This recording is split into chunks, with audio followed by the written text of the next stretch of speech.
जिला सहकारी बैंक खोलवाए बर नवदीप युवा मंच दामाखेड़ा और किसान भूख हड़ताल में बैठ गए।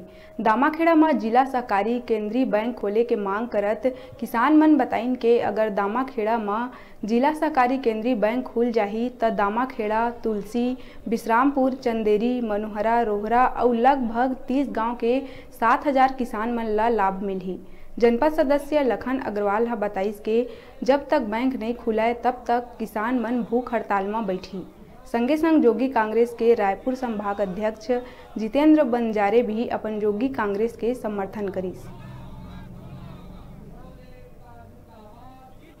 नवदीप युवा मंच का ये 6वां आंदोलन है, अनिश्चितकालीन आमरण से रखा गया है और हमारी मांग जिला सहकारी बैंक की शाखा खोलने के लिए दामाखेड़ा में मांग रखी गई है। और दामाखेड़ा में जिला सहकारी बैंक खुलने से लगभग 30 गांव लाभान्वित होंगे और 7,000 के आसपास किसान इसमें लाभान्वित होंगे।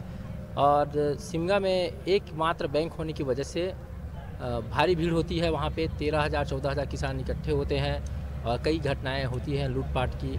उन समस्याओं को देखते हुए हम इस क्षेत्र के सभी किसान भाइयों से मिलकर आग्रह करके अपने नवदीप युवा मंच के बैनर तले जिला सहकारी बैंक की शाखा खुलवाने के लिए हम मांग रखे हैं।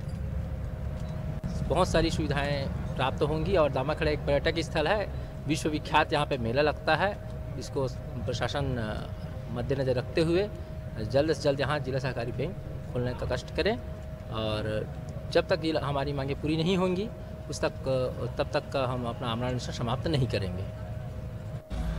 देखिए, शासन से हमारा आग्रह है कि मांग को पूरा करें, तो ये जनहित में और किसान हित में है। किसान हमारे अन्नदाता हैं और उन्हीं की समस्याओं को देखते हुए विगत कई वर्षों से हमने देखा है कि वहाँ पे जो भीड़ होती है और वहाँ पे किसानों को ना बैठने की व्यवस्था है, ना पानी की व्यवस्था है और बुजुर्ग जो किसान है जो उनके खाते से राशि आहरण करने जाते हैं उनको बहुत समस्याओं का सामना करना पड़ता है। तो इन सब समस्याओं को देखते हुए ये बात कभी किसी ने नहीं उठाई, ना किसी जनप्रतिनिधियों ने उठाई है, न किसी और समिति के अध्यक्ष और उपाध्यक्ष वगैरह ने उठाई है। तो हम सोचते हैं कि अगर ये मांग जल्दी से जल्दी पूरी हो जाए तो अच्छी बात है।